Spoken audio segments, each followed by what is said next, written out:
Este é o Cinematógrafo Delirante e eu sou Milena Azevedo falando de Natal. Eu aviso, pessoal, que Gisele não vai mais poder gravar nosso podcast este ano. E hoje, uma nova colega está aqui para delirar junto comigo. É a Patrícia Borges. Seja bem-vinda, Patrícia. Muito obrigada, Milena. Eu falo aqui de Santos, litoral de São Paulo, e eu vou me apresentar brevemente para vocês. Eu sou formada em letras, sou editora de livros e já atuei como professora de língua portuguesa e também de linguística. Eu adoro histórias e da literatura eu comecei a estudar cinema. Foi ali que eu conheci a Milena, que para mim é uma grande estudiosa de cinema, faz pesquisas maravilhosas. Eu a conheci lá no curso do professor Fábio Rockenbach. Eu estou muito animada para participar desse episódio do Cinematógrafo Delirante com você, Milena. Vamos nessa? Opa, Patrícia, vamos sim. Agradeço demais aí, viu, os seus elogios. E eu lhe convidei, né, justamente porque durante os cineclubes ali, né, as nossas trocas, né, as nossas eh, eh, conversas ali durante os cine debates da experiência do cinema, né, do curso do professor Fábio Rockenbach. Aí eu falei: "Ó, Patrícia também eu já vou pensar aqui", porque é uma outra colega bastante engajada, né, que gosta também dos filmes, gosta dos clássicos, gosta também de pesquisar.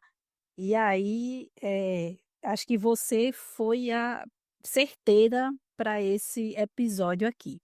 Mas, Patrícia, antes de iniciarmos os trabalhos, eu quero dizer aos ouvintes que nós temos um grupo no Telegram onde a gente posta os links dos livros, dos sites, e dos blogs, tá?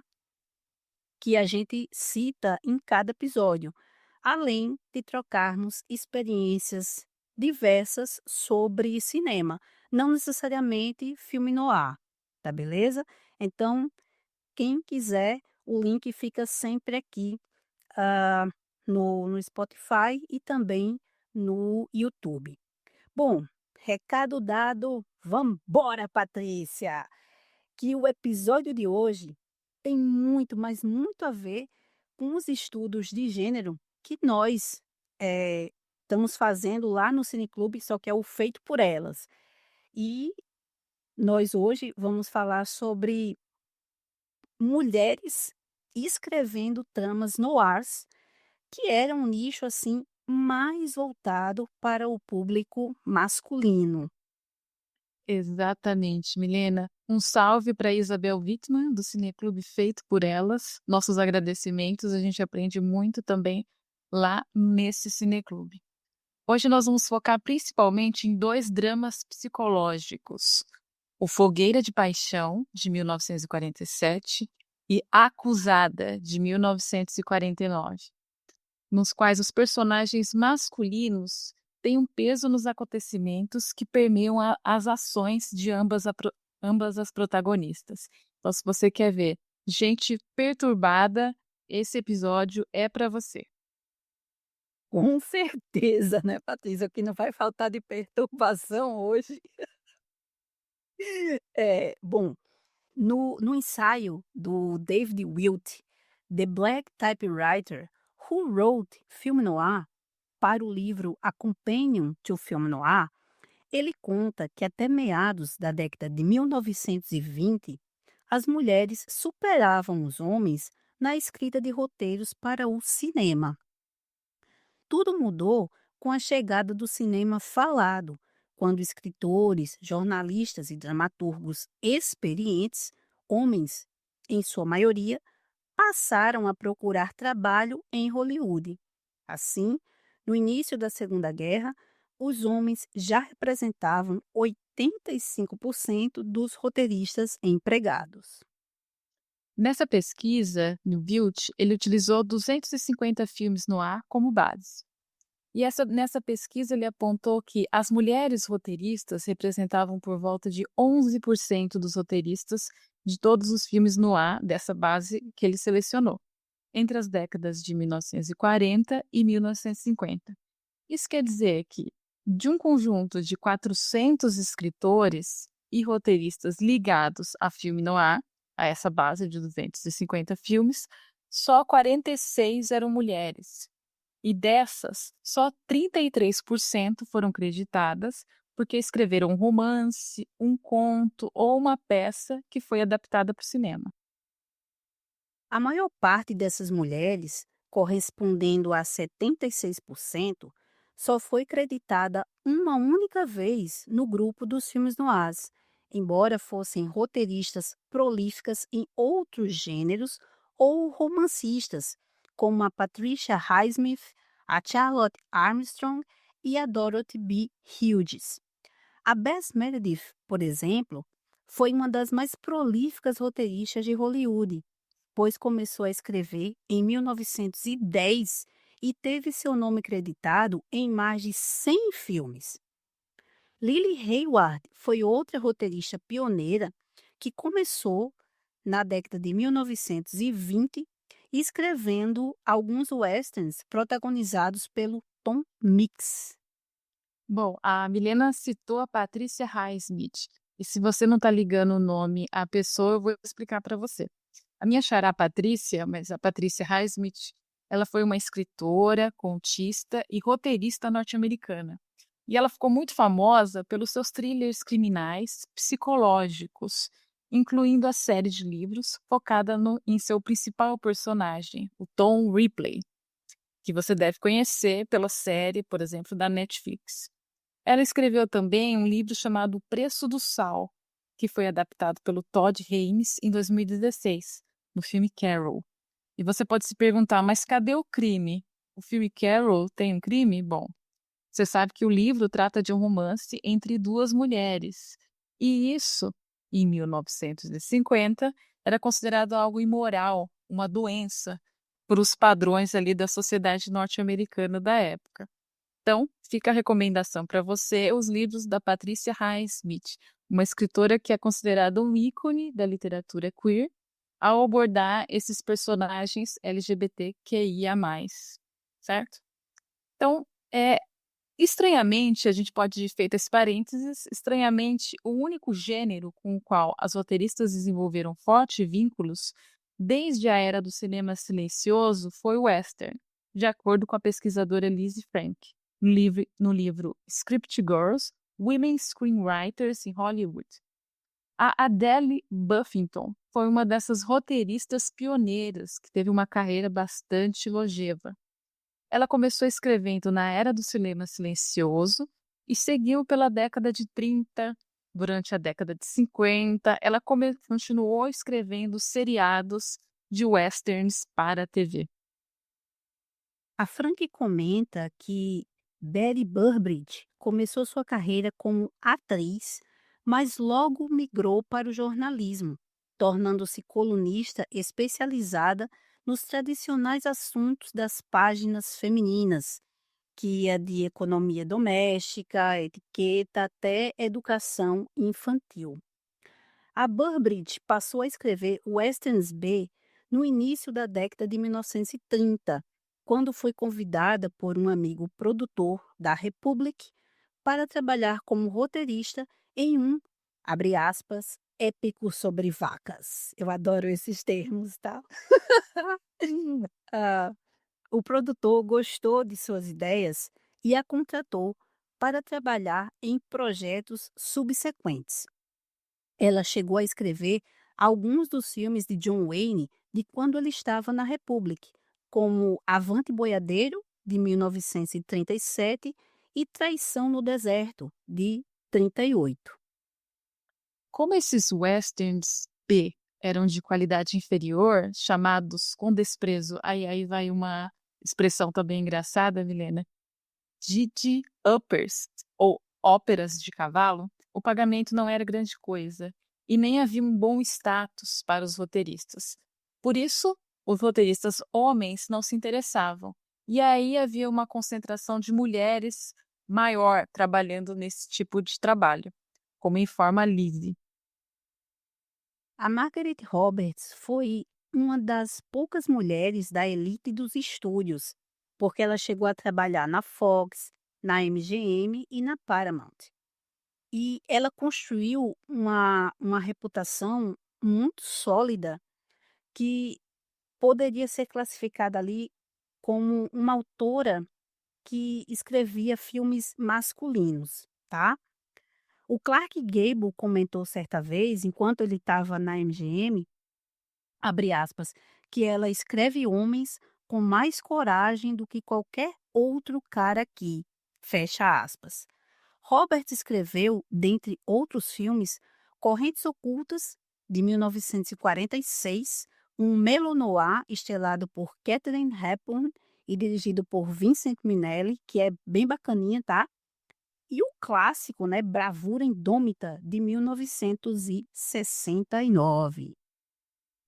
E, segundo Frank, Roberts não tinha papas na língua. Ela questionava os diretores de seus roteiros caso fizessem alterações que ela desaprovasse.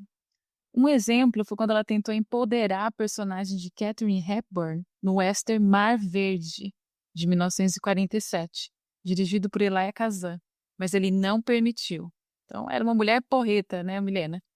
Nascida no Nebraska, mas criada no Colorado, Roberts era uma verdadeira descendente dos pioneiros, uma amazona inveterada, cujo avô fora xerife e o pai dela, um marshal, um sujeito que nunca andou armado, mas todos os bandidos tinham medo dele. Esses detalhes ajudam a criar uma mitologia em torno dela. A Margaret Roberts era uma mulher politizada e ela era porreta pra valer, viu, Patrícia? Essa mulher fez tanta coisa assim, é porque não tem como a gente falar só sobre ela, né?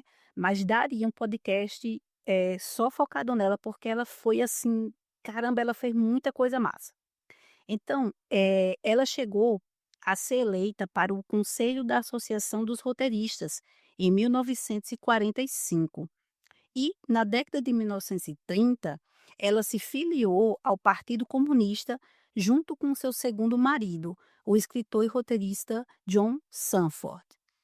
Ela foi caguetada nas audiências do Comitê da Câmara sobre Atividades Anti-Americanas, o RUAC, e ela se recusou a delatar alguns nomes de companheiros comunistas. E aí terminou entrando na lista negra em 1951. Nas décadas de 1930 e 40, as políticas de gênero não eram uma preocupação significativa para a ala esquerdista de Hollywood, afirma Frank. Mas na Writers Clinic, criada pelo Partido Comunista para discutir aspectos formais, temáticos da escrita de roteiros, a questão feminina, aqui entre aspas, como era chamada, era uma pauta sim importante.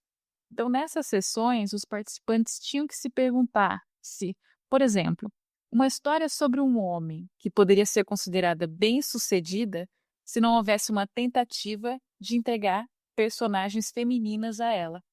Também foi acordado que roteiros sobre mulheres trabalhadoras deveriam ser incentivados a fim de desafiar o machismo vigente naquela sociedade. A Frank comenta que as mulheres geralmente assumiam papéis secundários nos roteiros de Roberts, principalmente naqueles que escreveu para a MGM, um estúdio com ideias muito antiquadas, onde as mulheres tinham que se encaixar em papéis de prostitutas ou donzelas, com restrições ao comportamento de cada uma, aquela coisa bem engessadinha mesmo, tá? Já os homens podiam ser escritos com muito mais liberdade. Como um roteirista de princípios, Roberts manteve-se firme e acreditava que era mais gratificante e mais divertido escrever sobre homens, porque ela não queria ser cúmplice da perpetuação do que considerava estereótipos femininos. Bom, além da Roberts, também tinha, claro, outras roteiristas, e uma delas foi a Frances Marion. Ela também escreveu histórias com forte viés masculino.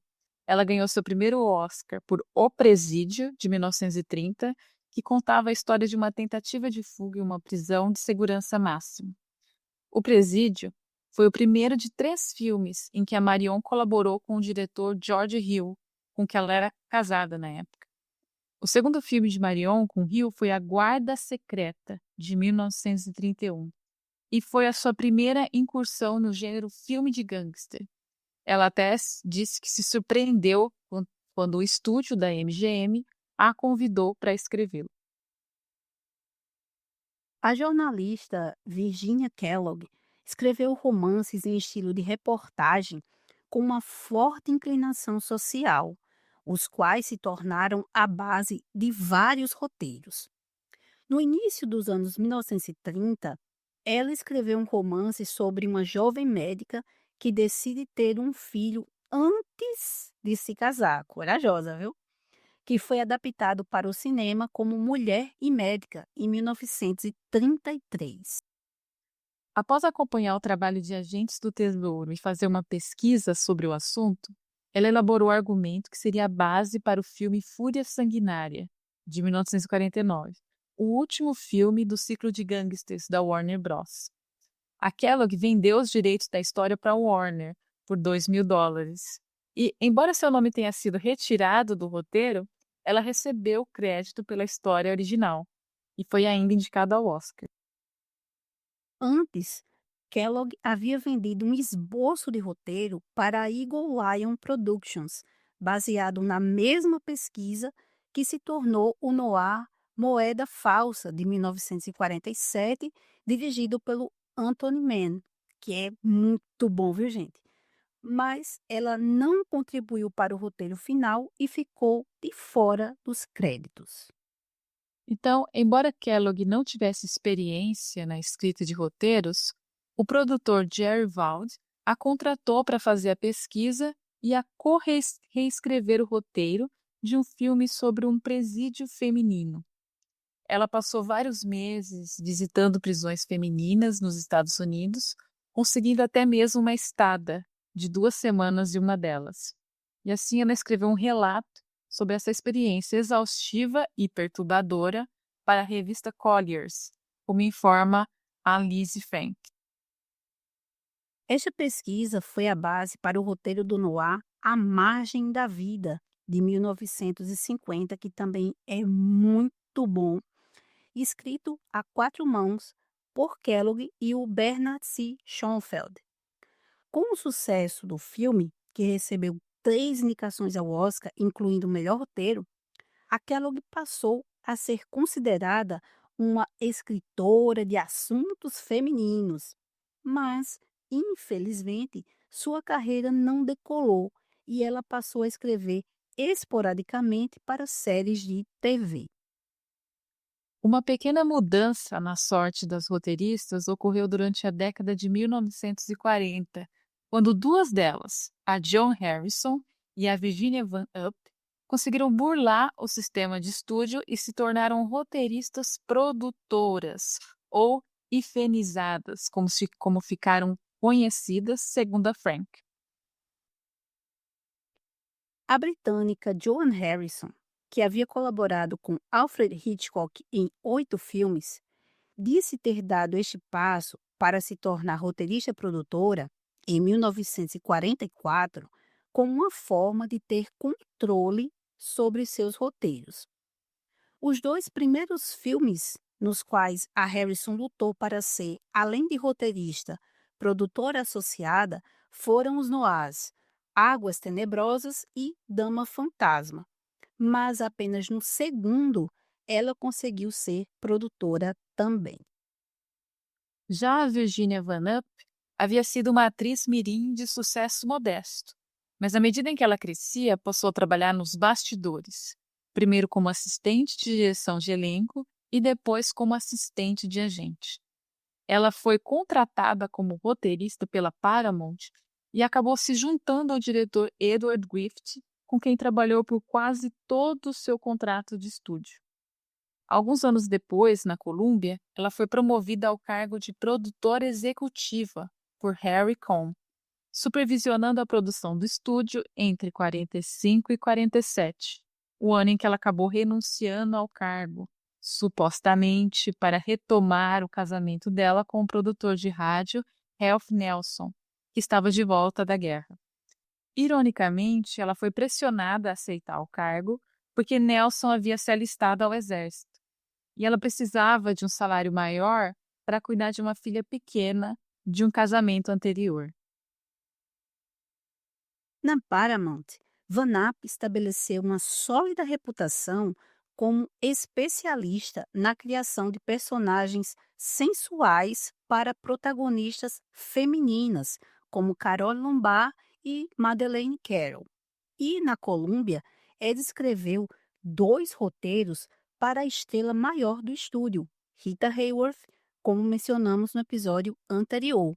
Modelos, de 1944, e o Noir Gilda, de 46.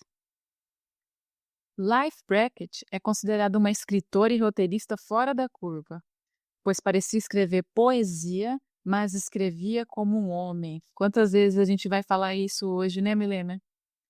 Ela fez sua estreia como roteirista na Republic com O Espectro do Vampiro, em 1945. Mas sua carreira cinematográfica foi realmente ancorada por sua extensa colaboração com Howard Hawks, para quem escreveu 5 filmes, 3 dos quais eram westerns. Ela também estabeleceu uma reputação fora de Hollywood, como uma escritora bastante prolífica e muito respeitada, de ficção científica e também de romances policiais. No tocante ao gênero policial, seu primeiro romance foi No Good for a Corpse, de 1944. E, logo de cara, ela chamou a atenção de Howard Hawks. Pensando se tratar de um homem, ele a trouxe para adaptar o romance À Beira do Abismo, de Raymond Chandler, a 4 mãos com o outro escritor William Faulkner, ainda em 1944, que veio a ser o noir com a trama mais confusa ever. Quem já assistiu A Beira do Abismo sabe, né? É muito enrolado. Brackett disse que foi depois de assistir ao Falcão Maltês, em 42, que ela, abre aspas, desenvolveu uma paixão louca por histórias de detetive, fecha aspas. E quem não gosta, né, Milena? Nós duas estamos aqui, né, para discutir essas histórias de detetives maravilhosas. A Brackett era uma mulher forte e independente, que conseguiu inserir personagens femininas como ela nos roteiros que escreveu para Hawks, como Vivian Regan, a Lauren Bacall, em A Beira do Abismo e Feathers, de Andy Dixon, em Rio Bravo. 2 heroínas cínicas e espertinhas, que controlavam a sua sexualidade e eram essenciais para a trama. Isso porque heroínas convencionais, histórias domésticas, entediavam a Brackett, de acordo com a Frank. Posteriormente, Brackett escreveu o cínico neo-noir O Perigoso Adeus, de 1973, outra adaptação de Raymond Chandler, dirigida por Robert Altman. E seu último roteiro foi Star Wars, O Império Contra-Ataca, de 1980, que ela nem chegou a ver, né? Porque faleceu antes do filme ficar pronto. Angela Martin, no artigo escrito para a edição mais recente do livro Women in Film Noir, percebeu que o filme Gilda foi produzido por uma mulher e coescrito por mulheres, enquanto outros filmes contemporâneos com nomes de mulheres propriamente nos títulos, como Laura, Mildred Pierce, Alma em Suplício e My Name is Julia Ross, Trágico Álibi, também envolveram mulheres no processo criativo. Coletivamente, esses filmes formaram um grupo que desafiou as visões predominantes, principalmente defendidas por roteiristas homens, de que o filme noir era centrado em questões masculinas e que as mulheres eram concebidas unicamente como femme fatales. Conforme David Wilt, quando um projeto híbrido de melodrama e filme noir aparecia, o tal melonoir, que eu adorei esse termo, As mulheres eram contratadas como roteiristas principais ou colaboradoras, porque elas tinham know-how para desenvolver o que eles chamavam de material feminino. Em geral, os noirs escritos por mulheres tendem a ser protagonizados por mulheres e nem sempre elas eram femmes fatales, atraindo assim espectadoras mulheres.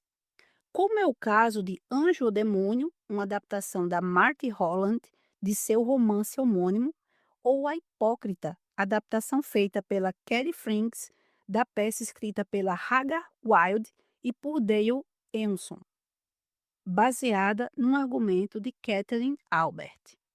Outra coisa que notei, Patrícia, é que quando a mulher escreve a história, a maldade da ou das personagens femininas é colocada como questão de perturbação psicológica. Um exemplo é a própria A Hipócrita e, como veremos aqui nesse episódio, Fogueira de Paixão. E bota a perturbação, né, Milena? Dentro destes melonoirs, eu também adorei o nome, também de thrillers góticos femininos, temos roteiristas muito talentosas, como a Catherine Turney, a Marjorie Carleton, de Mansão da Loucura, a Sylvia Richards, que nós já mencionamos aqui, em O Segredo da Porta Fechada, e a Leonor Coffey, de Precipício da Alma. Por falar em Sylvia Richards, ela coescreveu o roteiro de Fogueira de Paixão, cujo título original é Possessed, com Ronald McDougall, em 1946, baseado no conto One Man's Secret, de Rita Weiman, publicado originalmente na edição de março de 1943 da revista Cosmopolitan. Fogueira de Paixão foi lançado em julho de 1947 e teve direção de Kurt Bernhardt, sendo seu terceiro e último noir. Antes, ele havia dirigido Conflitos d'Alma, de 1945, que é um filme com Bogart, e Muro de Trevas, de 1947. Gostei muito desses dois filmes. Embora o Muro de Trevas, assim, tenha umas coisinhas bem levemente parecidas, assim, com o Spellbound do Hitchcock, né.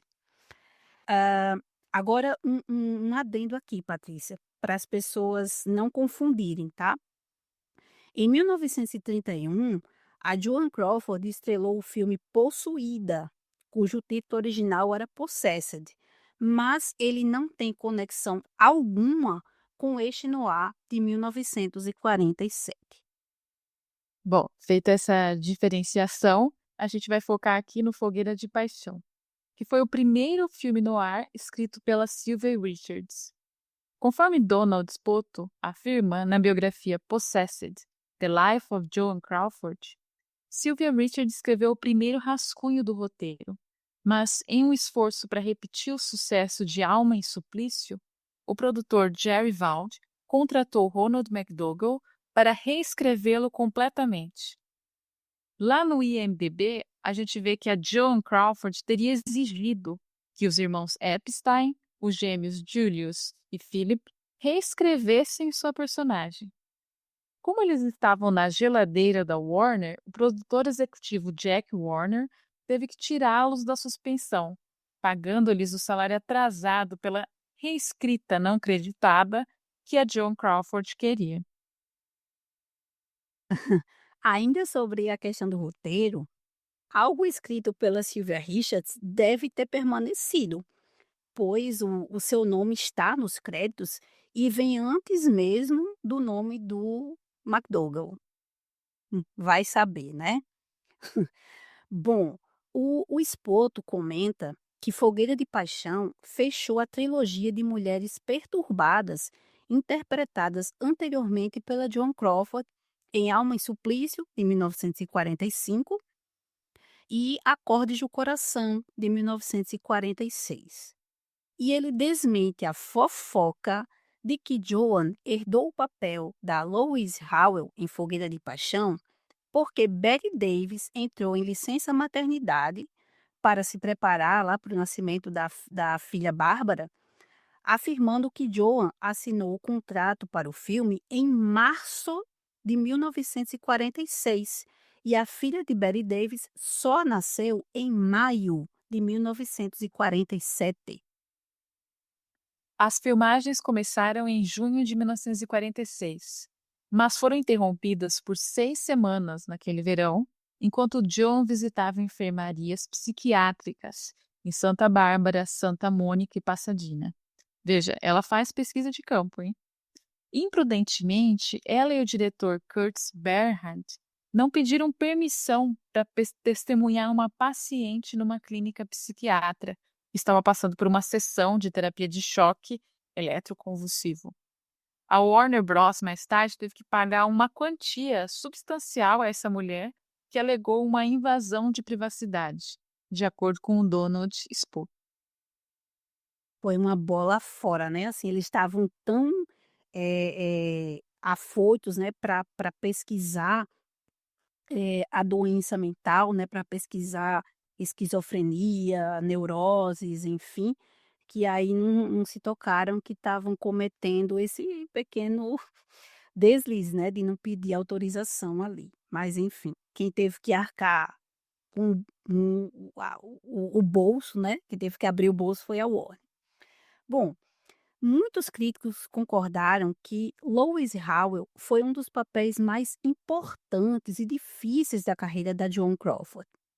A própria Joan disse numa entrevista que estava emocional e fisicamente exausta quando as filmagens terminaram. Conforme Spoto, abre aspas, ela encontrou a mulher por trás da tragédia e assim tornou Louise compreensível, embora não particularmente afetuosa e agradável. E, no entanto, em momentos estranhos, Benhart parece não ter exercido controle sobre sua estrela. Há cenas nas quais Joan está um tanto quanto exagerada, o que é incomum, e ela frequentemente recorre ao histrionismo do cinema silencioso, como, por exemplo, quando seus olhos se arregalam de loucura e quando ela retorce as mãos e as passa pelo cabelo. Apesar desses momentos de falsa histeria, ela foi indicada a um segundo Oscar, mas perdeu para Loretta Young. Fecha aspas.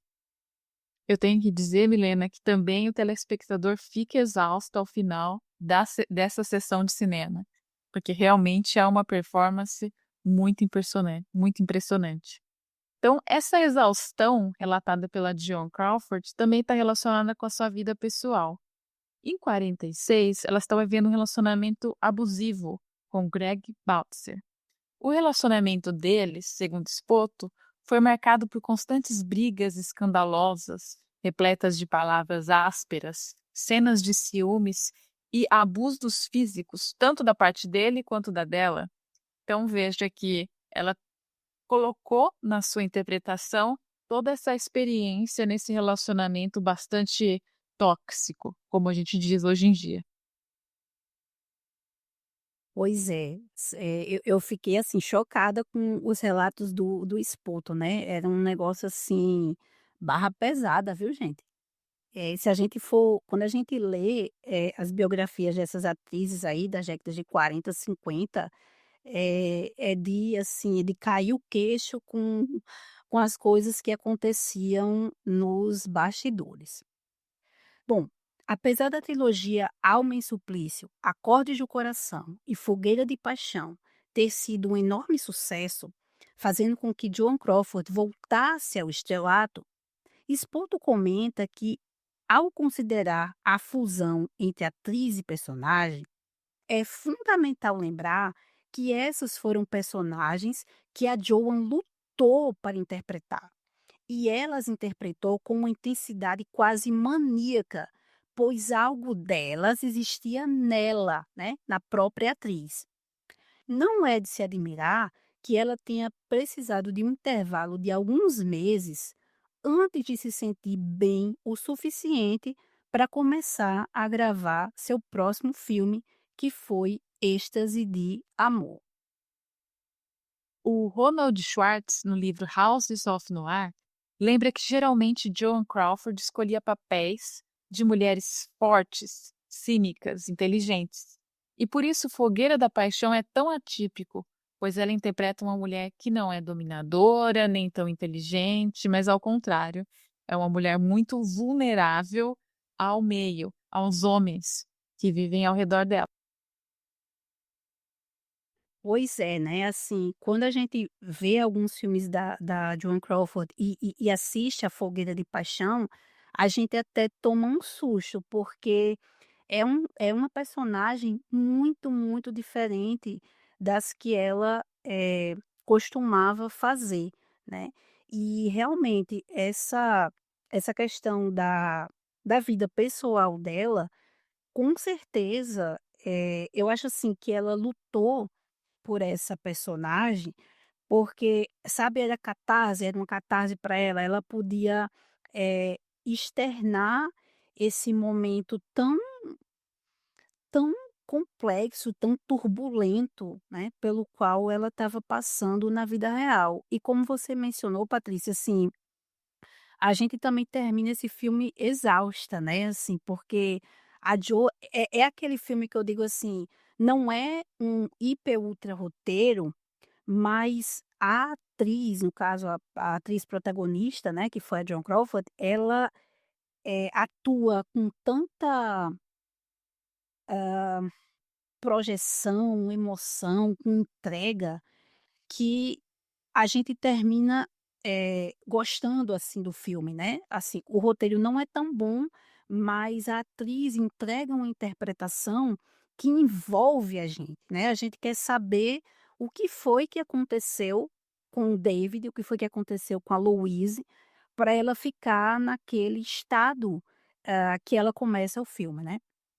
E aí o Schwartz, ele reforça que o visual do filme reflete os estados mentais da personagem. Abre aspas aqui, ó. O cenário é opressivo e Louise está atormentada, enquanto a observamos vagar sem rumo nas cenas iniciais. Combinado com o uso de flashbacks e a atmosfera criada pelo diretor e seu fotógrafo Joseph Valentine, este filme se torna um excelente exemplo da tonalidade onírica, o tom onírico tão predominante nos filmes noirs feitos na década de 1940. É um dos melhores filmes noirs já feitos. Não alcançou a popularidade de Alma em Suplício, mas capturou todo o trejeito de uma mulher enlouquecida. Fecha aspas. Já o Eric Zomer, no blog Filme Noir Board, ele aponta para o uso do tropo da água em Fogueira da Paixão. Abre aspas. No noir, a água enfatiza rejeição, decepção, depressão e morte. David leva Louise, que se sente rejeitada, de volta para casa em seu bar. A água tira a vida de Pauline e uma noite chuvosa fornece o pano de fundo para uma conexão malfadada entre David e Carol, a bela filha de 20 anos de Jean Graham. A esquizofrênica Louise realmente perde o controle na noite de um recital de piano, quando uma longa chuva reflete um trauma mental indesejado, que ameaça levá-la para longe demais. É curioso que a personagem que tem seu reflexo no espelho mostrado mais vezes seja a Louise. E a primeira cena, na qual vemos seu rápido reflexo no espelho, tem um enquadramento intrigante e acontece na casa do lago. Do lado esquerdo, temos o quarto de Pauline com a porta entreaberta e só vemos uma parte de sua cama. No lado direito, temos Louise, que acabou de chegar em casa e está se arrumando em frente à penteadeira para cuidar de Pauline.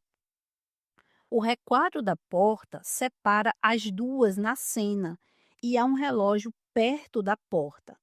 Pauline é a esposa depressiva de Graham, que nutre um ciúme doentio do marido, suspeita que ele tem um caso com Louise e termina tirando a sua própria vida. Temos aqui os elementos indiciáticos do que vai acontecer a Louise ao longo do filme, linkando-a a Pauline. E o relógio reforça se tratar só de uma questão de tempo para isso acontecer. Então, tudo começa com o amor não correspondido de Louise por David, que se transforma numa obsessão. Essa obsessão provoca sua doença mental, que é a esquizofrenia, que por sua vez a leva a delirar de ciúmes, fazendo com que ela não consiga mais distinguir a realidade da fantasia, tornando-se uma mulher egoísta e manipuladora, que vendo seu plano ir por água abaixo, assassina David. O único momento em que Louise usa luvas é justamente quando ela vai procurar David com a intenção de matá-lo. Vocês podem observar isso. Então, neste filme, o reflexo no espelho funciona para mostrar a dupla face de Louise entre a sanidade altruísta, né, porque ela era uma enfermeira, e a esquizofrenia malévola. Ela se torna manipuladora e assassina. Eu vou confessar para você, Milena, que o filme me ganhou logo na abertura. Aliás, hoje nós temos 2 filmes com aberturas muito marcantes, não é? Não sei se você concorda comigo. O filme Fogueira da Paixão, ele logo captura a atenção do espectador ao apresentar essa mulher perdida, isolada, desorientada, num centro urbano em que ninguém está disposto a ajudá-la. Nessa abertura, também nós sentimos o clima de mistério que é típico de um filme noir. Quem é David? Ela se pergunta e a gente também quer saber quem é esse David.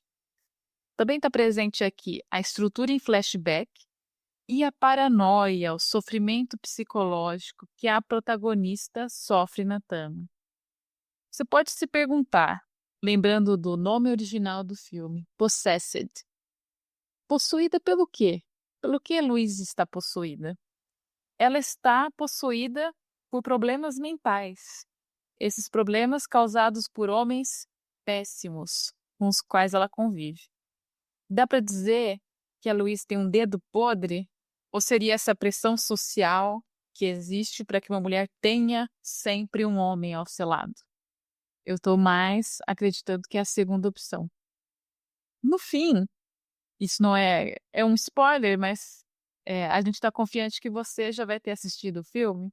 Essa mulher paranoica vai se casar com um homem mais velho, rico, e vai viver numa espécie de prisão, em que ela não tem muito poder de decisão pela própria vida. Inclusive ela se casou, foi um aceito menos empolgado de todos. Ela é atormentada pelo suicídio ou assassinato da primeira esposa do marido. E eu sei que se você gosta de personagens atormentados pelo destino ou pela fatalidade da vida, vale a pena conferir esse filme no ar, que tem também elementos expressivos muito interessantes. E eu vou destacar um aqui, Milena, que me chamou muito a atenção. Quando a protagonista entra no hospital, há uma espécie de câmera na mão que nos faz acompanhar a entrada dessa protagonista perturbada ali no hospital. Bom, chegou a vez de falar sobre Acusada, no original The Accused, um longa independente lançado em janeiro de 1949, dirigido por William Dieter e produzido por Hal B. Wallace, com roteiro adaptado por Kerry Franks do romance Be Still My Love, da June Truesdell, publicado em 1947. David Wilt e Eric Sommer comentam que houve contribuições não creditadas de 6 roteiristas. Vocês não ouviram errado, não. 6 roteiristas. Eles foram esses aqui, ó.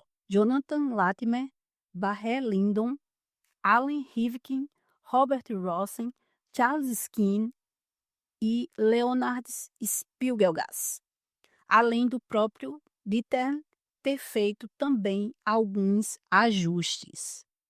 Na Wikipédia, a gente pode descobrir que em 46, Paul B. Wallace comprou os direitos de filmagem do romance, ainda inédito, da June Truesdale, por um valor estimado de US$ 75.000. E o filme deveria ser estrelado por Barbara Stanwyck. Então, em novembro de 47, a famosa colunista Hedda Hopper relatou que Stanwyck desistiu do filme porque achou que o roteiro era estúpido demais para ser filmado. E assim, a Cat Frings foi contratada como a nova roteirista do filme. Aí está explicado o tanto de roteirista não creditado que devem ter feito uma lambança geral, viu, Patrícia? Para Babs ter desistido do projeto. No final, foi a Kelly Franks que fez o roteiro decente, né? Aí só uma coisa assim que eu acho interessante, eu não sei se é erro de digitação, mas eu tô achando que esse valor do roteiro de US$ 75.000 está muito alto, porque eu nunca vi pagar. Tudo bem que os valores, né, naquela época, eram altos, mas US$ 75.000, para comprar, né, os direitos de filmagem do livro, eu tô achando que foi alto, mas assim, é a referência que a gente tem, né, podem consultar a Wikipédia que tá lá esse valor, mas é isso aí, né, Patrícia. Sim, e por isso demorou tanto para que o projeto andasse, né? Só em fevereiro de 1948 que a Loretta Young assinou o contrato para ser então a protagonista do filme. E as filmagens começaram em abril daquele mesmo ano com o título de Strange Deception. O Eric Sommer fez uma crítica excelente de Acusada no blog Filme Noir Board. Ele diz que, abre aspas, embora o filme seja progressista em certos aspectos, com a narrativa sendo construída em torno de uma mulher ambiciosa e voltada para a carreira, a doutora Wilma Tuttle é vista através de um prisma inconfundível de poder patriarcal antiquado. Fecha aspas. A Tuttle, da Loretta Young, é uma professora respeitada, tá, pessoal? Que mesmo contendo seu sex appeal e se despojando de vaidade, ela usa roupas extremamente recatadas. Ela é objetificada. Essa pobre não tem sossego e vive sob a intimidação dos homens. Até mesmo o personagem de Robert Cummings insinua que beleza e inteligência não deveriam ou talvez não possam existir no mesmo corpo feminino. É complicado, viu, Patrícia? Ah, esse filme me fez passar muita raiva, né? O Sommer, ele observa durante o julgamento da doutora Tuttle que o espectador fica com a impressão de que ela será libertada graças à sua beleza encantadora, o que dificilmente implica a igualdade de todos os cidadãos no tribunal ou qualquer senso de justiça. A outra conclusão importante é igualmente problemática. A mulher inteligente é mais capaz de enganar e, portanto, deve ser considerada o tipo de mulher mais ameaçador. A implicação é desconcertante.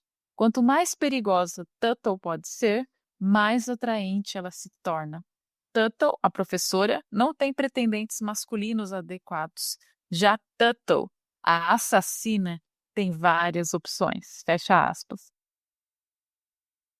Sommer comenta que o Blu-ray traz comentários do historiador de cinema Ed Miller. Miller reconhece que mulheres inteligentes são historicamente apresentadas como um problema no cinema, particularmente quando ocupam uma posição de poder sobre os homens. Aí ele vai falar o seguinte, abre aspas. A personagem Tuttle desafia todos os homens que encontra de uma forma ou de outra. Apesar de suas ações violentas terem sido motivadas apenas por autopreservação e serem compreensíveis dadas as circunstâncias, sua narração revela uma cisão em sua consciência uma variação do tema do doppelganger, que perpassa inúmeros filmes noirs, fecha aspas, né, de acordo aí com Miller. Sim, Milena. E os reflexos no espelho, eles reforçam essa questão da duplicidade da doutora Tuttle. Sim, Patrícia. Em Acusada, a única personagem cujo reflexo no espelho é mostrado mais de uma vez é a doutora Wilma Tuttle. A primeira vez acontece assim que ela volta para casa após o incidente. Como se ela tivesse assustada, sabe, por ter percebido que pôde matar e ainda teve forças para encobrir o assassinato para fazer parecer um acidente. Depois, na manhã seguinte, quando Warren a chama para conversar e ela fica atormentada, pois se sente culpada. Mas aí ela se lembra, né, de que foi legítima defesa e diz para si mesma que deve ficar calma, agindo com a consciência tranquila. Ou seja, a doutora Tuttle racionaliza em cima de algo que fez, levada pelo instinto de sobrevivência. É, é como se ela não quisesse assumir a culpa pelo assassinato, porque foi algo que aconteceu, tipo, fora do normal, do previsto, como ela fala para os alunos naquele experimento com os ratos.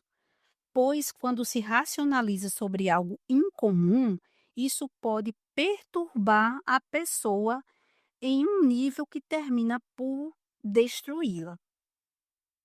E aí, Patrícia, sobre a cena em que o Warren descobre que a doutora Tuttle matou Bill, é interessante porque eles estão no restaurante e então ela fala que quer ir a um show ou a algum lugar divertido. Aí, na cabeça de Warren, né, uma luta de boxe é um lugar divertido. E vai ser lá que vai acontecer esse ato falho nela, né. Eh, ela tá com essa consciência culpada e o ato falho, vai se manifestar e a entrega, né. O Warren, ele consegue captar, ele saca, que foi ela que matou Bill. Mas, como ele mesmo já disse anteriormente numa conversa com ela, ele olha só como é problemático, ele não consegue deixar uma mulher bonita ser presa, porque ele comenta que no primeiro caso dele tinha uma mulher que matou com um machado, eu acho. E aí, ele era uma mulher tão bonita que ele falou: "Não, essa mulher não pode ser presa, a mulher matou com um machado, gente". E aí ele convence, né, fala com os outros advogados, sei lá, convence o júri de que a mulher é inocente. E aí, dentro dessa mesma lógica, porque eu acho engraçado aqui, Patrícia, que de repente a doutora Tuttle vira essa mulher, assim, encantadora. É uma coisa assim que no começo, só tem Bill que fica ali meio que dando uma de garanhão, assim, para cima dela, né, daquele aluno que é o espertão, que quer saber mais do que a professora, e tal, e fica ali ciscando, em cima dela, mas ela não é essa coisa toda, essa beleza monumental, mas de repente a mulher vira, assim, uma coisa que, nenhum homem pode olhar para ela sem, sei lá, se apaixonar, né. Então, quando o Warren saca que ela matou Bill, então, para evitar que ela fosse presa, ele de imediato já propõe casamento a ela, que é para realmente, eles viajarem, né, e aí se livrarem lá das garras do tenente Dorgan. E, Patrícia, tem uma curiosidade também aqui. Sabe aquele outdoor divulgando um tal filme Murder, que a doutora Tuttle vê assim que desce do caminhão? Pois ele é falso. Eu fui pesquisar e descobri que o último filme que a Gayle Russell fez para Paramount antes de 1949 foi A Noite Tem Mil Olhos, que é justamente de 48. O que eu acho mais incrível aqui é que o outdoor, ele atua como a mente culpada da doutora Tuttle, pois o nome do filme é Murder, que é assassinato, né, e a imagem mostra 2 homens, e um deles está despencando do alto de uma estrutura. Muito bom, né, Milena? Pode ser a própria mente dela que, numa fantasia, viu ali o crime dela num outdoor, né, para todos verem. Eu acho, Milena, que A Acusada poderia ser um filme mais conhecido, não é? Porque para quem vai procurar assistir a um filme noir, vai encontrar aqui os elementos mais representativos desse gênero. Temos aqui uma pessoa que é levada a cometer um crime e, ao fugir, passa a viver uma vida de paranoia e sofrimento. Mas tem uma diferença importante aqui, que a protagonista, ela é uma mulher, e essa combinação entre crime, paranoia, ambiente acadêmico, que é um contexto que é um pouco incomum em filmes noir, acrescentando a questão de um abuso e também ao abordar essas relações de gênero e poder, eu apostaria que é uma história que faria sucesso nos streamings hoje em dia. Para a gente pensar, por exemplo, as relações de gênero e poder, a gente pode destacar, como você já mencionou, a questão do figurino da protagonista. E eu vou fazer um parênteses aqui. Quem assinou o figurino neste filme? Sim, ela, a nossa querida Edith Head. Sim, a figurinista que foi indicada ao Oscar por somente 35 vezes e ganhou 8 estatuetas. Bom, ela conseguiu fazer uma baita de uma coleção. Pensando na questão do figurino, a doutora Tuttle, ela quer transmitir autoridade no ambiente acadêmico. Vocês sabem que o ambiente acadêmico até hoje é um ambiente predominantemente masculino, né? E para demonstrar a autoridade, ela precisa usar diferentes recursos. Um deles é as roupas que ela usa, né? Você pode observar que tem muita alfaiataria, que são roupas sóbrias, roupas masculinas, roupas muito recatadas, como você mencionou antes. Então, a doutora Tuttle, parece que ela precisa esconder todo o seu corpo, toda a sua sexualidade, para ser levada a sério nesse ambiente que é bastante difícil, bastante, complicado para as mulheres, né. E mesmo com todas essas precauções, a gente pode dizer assim, é muito irritante, né, ao, assistir esse filme, como todos os personagens masculinos desejam e assediam a doutora Tuttle. Um pouco mais, sutilmente no começo do filme, mas vai ficando cada vez mais aberto na medida em que ela vai sendo acusada, né, que é o título do filme. Então, ainda que o crime tenha ocorrido em legítima defesa, como nós sabemos, o promotor ele afirma que ela será inocentada em virtude da sua beleza e charme. É mole, Milena? Então, é um filme mais atual do que nunca e nós aqui recomendamos que você assista na sua casa. Patrícia, eu concordo com você, viu. Esse filme, ele é muito atual e ele merece ser conhecido. Eu só fui descobrir por causa das leituras, né, porque e foi difícil de achar. Foi Gisele, né, nossa colega aí, Gisele Basso, quem encontrou ele. Eu procurei demais e a Gisele conseguiu, mas é um filme, assim, que ele, assim, é bom por essas questões que ele levanta sobre a mulher, né.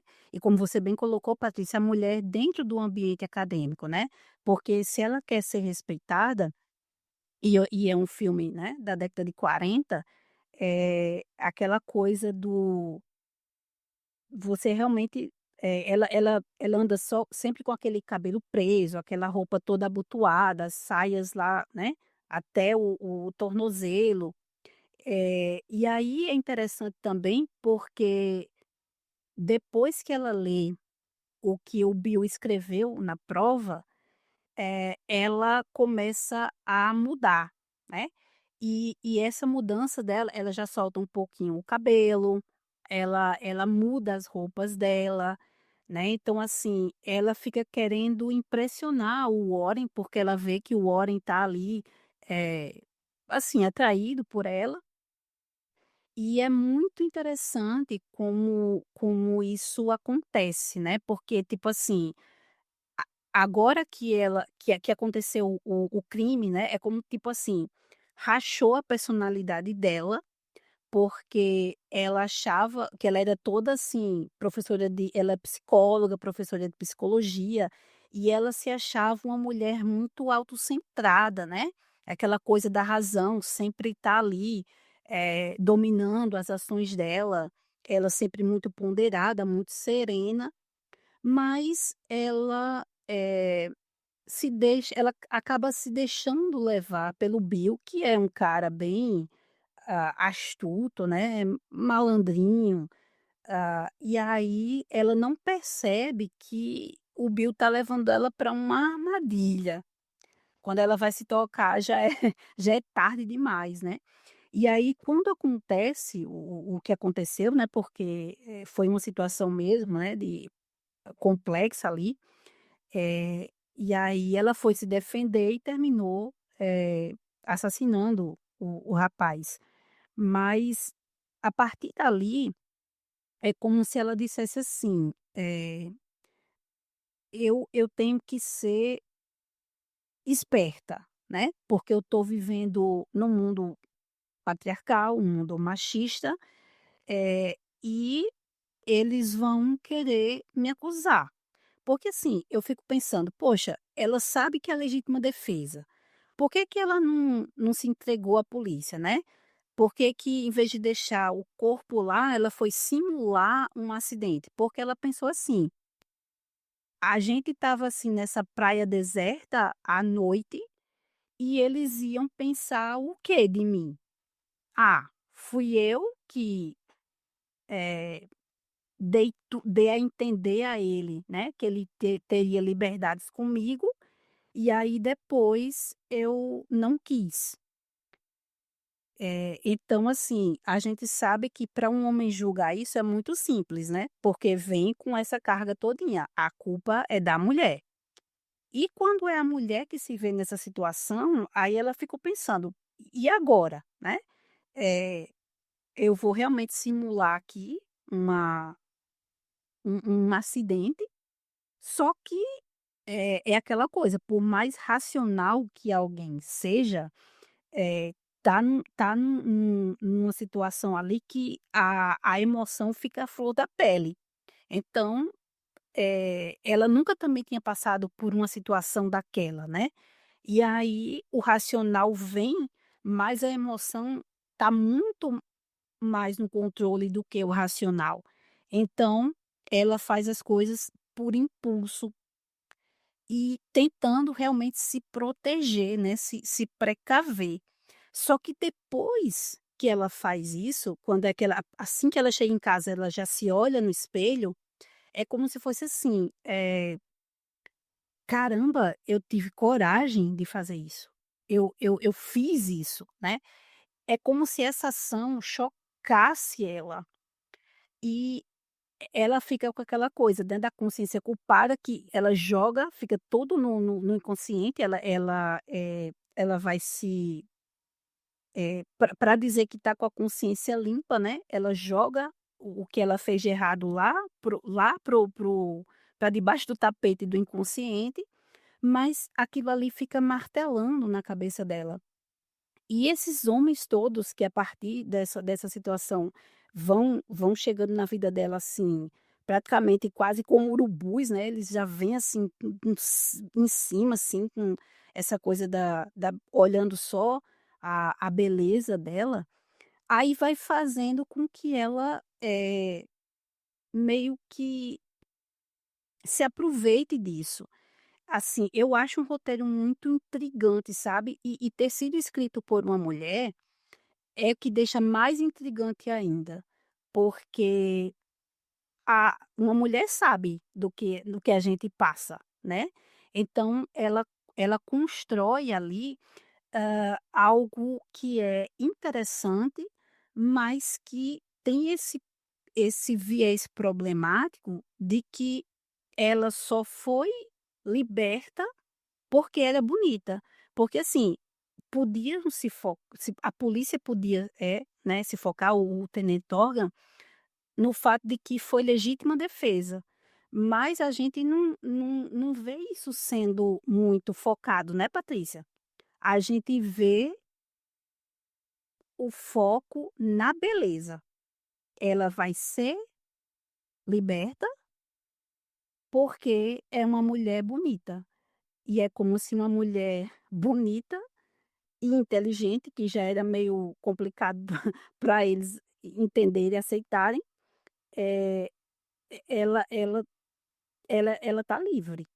Então, acho que hoje, se esse filme, se tivesse um remake hoje, eu acho que seria muito bacana, sabe, e se discutir sobre essa questão, né, porque rende muito. Assim como esse episódio de hoje rendeu, não foi, Patrícia? Sim, rendeu demais. E eu gostaria de agradecer o convite da Milena para participar desse episódio do Cinematógrafo Delirante e também aproveitar para parabenizar, né, o excelente trabalho de pesquisa e investigação feito aqui por você. Então, para mim, também fica o convite, né, para quem está ouvindo o podcast, assistir a esses 2 filmes maravilhosos e também conhecer um pouco mais das roteiristas que a gente quis chamar a atenção aqui para vocês. Exatamente, vale muito a pena procurar aí os noirs escritos por mulheres, porque se vocês fizerem uma pequena comparação, vocês vão ver que tem diferença. E claro, tem aqueles noirs que são, adaptações de livros ou peças de teatro, ou peças de rádio, que escritos originalmente por mulheres, e tem aqueles que têm aquela escrita a 4 mãos, né, tem uma mulher e um homem, porque eles sempre achavam que o estúdio, né, eh, os produtores, eles sempre achavam que quando tinha uma personagem feminina, ou protagonista ou com um pouco mais de destaque, precisava ter uma mulher para conseguir aí, desenvolver melhor as tais questões, femininas, assuntos femininos, né. Bom, Patrícia, eu agradeço demais aí a sua colaboração, tá certo? Foi muito bacana esse episódio e também agradeço, claro, aos nossos ouvintes. E deixo avisado que no próximo episódio teremos um convidado, olha, sensacional e vai ser de uma responsabilidade, mas é isso aí. E eu já estou curiosa aqui, já estou pronta para dar o play, Milena. Um grande abraço a todos.